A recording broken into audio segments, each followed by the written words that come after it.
All right. So I just want to mention to people that we're really a brand new caucus. We grew out of the work of 5 people in Ward 17B in Albuquerque.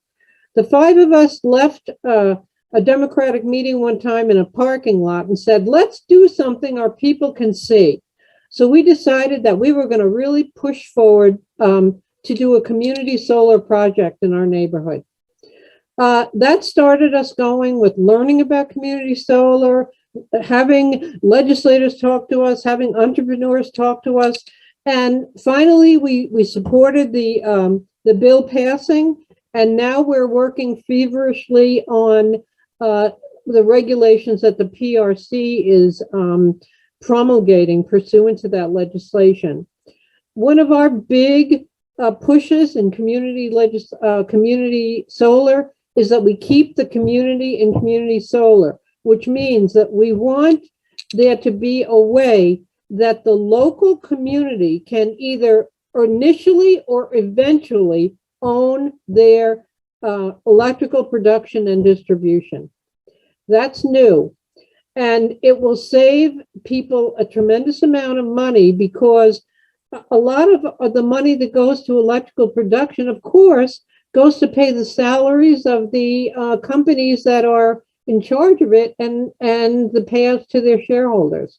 So if we can have our communities, maybe we have to come in as partners with entrepreneurs, but if there's a way that we can buy them out after their capital costs are recovered, we will then be able to significantly lower the cost of energy in this state. So that's what we're working on. And that's what started us. And we were approved just recently by SCC vote. Okay, so what's our mission? We took our mission very seriously. We want to elevate the voices of people, regardless of race, color, gender, national background, class, immigration status, I know I'm saying this fast, disability and sexuality. Because if you don't elevate the people who are being harmed by environmental problems, you're not going to get the best solutions. So our aim is to mitigate the disproportionate harm of climate change and pollution that has happened to disenfranchised communities. The poor, the disenfranchised, they're the ones with the bad water. They're the ones with, having the most problems with environmental issues. So we're really trying to get them involved. We think education is a key thing, because the average American citizen doesn't really understand things like solar energy and how it's produced. But our average citizens aren't stupid. They just need education. And that's what we want to provide. And we're going to also be initiating policies, obviously promoting legislation, and there's a lot right now, and supporting candidates. So we think that being a caucus inside the Democratic Party gives us a little step up in some of those areas. And it's not to say that we don't have other great nonprofits in this state. Look at the Sierra Club, look at Individual. There's so many, 350 New Mexico, they're all wonderful. I mean, I have to say to the Sierra Club, thank you for busing me up to the State House or the Roundhouse for the first time. Now I know where the door is. So, thank you very much. But we want to work with these people from inside the party, because that gives us a little bit of a different look at things. So how does our caucus work? It works from finding the average person who's fired up about a particular issue. We think that that's how change gets done. 5 people started a new caucus. So we know that, if you've got the energy, you can really make things happen. So what we do is, how we work is, we have working groups.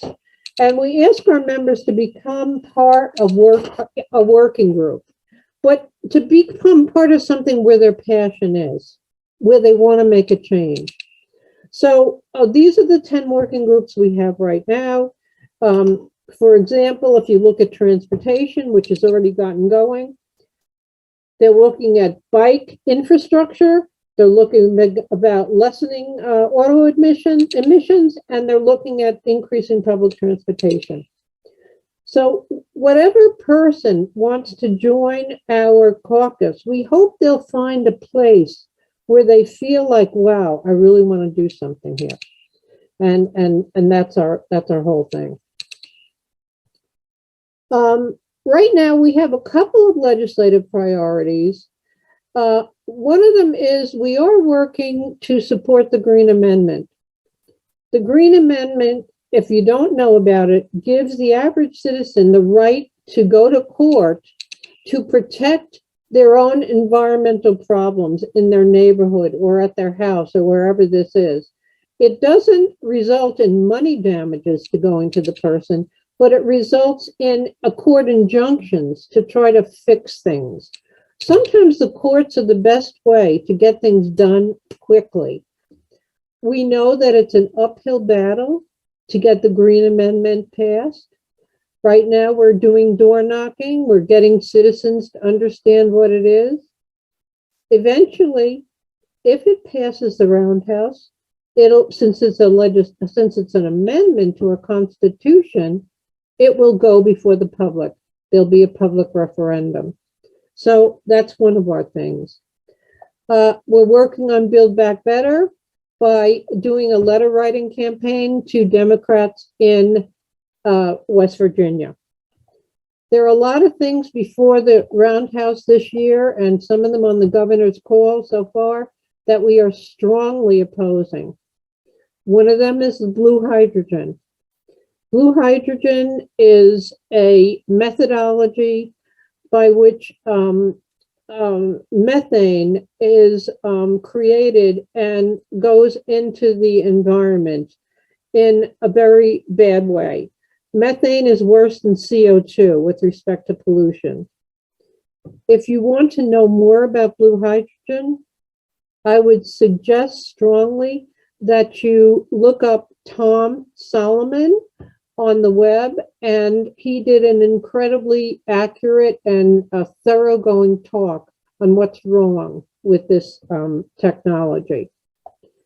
Another one that we are kind of opposing right now is net zero, which is another thing that I believe the governor is championing. The reason is that net zero means somebody can pollute as long as somebody else is unpolluting over here, so that there's a net zero carbon dioxide, result. We think all that does is prolong the road to 100% clean energy. So it's not the way that we think things need to go. So those are just a few of the things. We're always looking for other ideas. I had Howard Pope tell me that there's a new bill that's just been introduced by Senator Stefanik that has to do with letting our electricity in New Mexico be produced statewide under government authority. The state of Maine is working on this for Maine because they were so I say screwed or underserved by Avangrid. I think this is an amazing thing that is starting to happen here. And Senator Pope said that there's been a massive email campaign against this new idea. So, yeah, we're going to have to, oil and gas is powerful. It's hard to fight against it, but we do have to. If you could lend any skill that you have to our new caucus, we would love to have you. These are major areas: communication, technology, political activism, education, law, anything that you can help us with. Join a working group. Could you help us with a newsletter? Could you connect with another DPNM caucus? Maybe you're a member of another one. Could you attend legislative committees via Zoom? Could you help us develop TikTok? Could you help us develop Facebook? Could you go to committee meetings at the Roundhouse in person? Would you maybe do a community training for us? Can you write? Can you help us create a web page? Can you lead a working group? All of these things we really need. So if you can spend any amount of time that you have, I know that everyone is so busy, to help us out, we really need you. If you'd like to join us, please give us a message to the email that's shown on the screen, ejcaucus.dpnm@gmail.com. And we will definitely send you a membership form. And thank you so much for listening.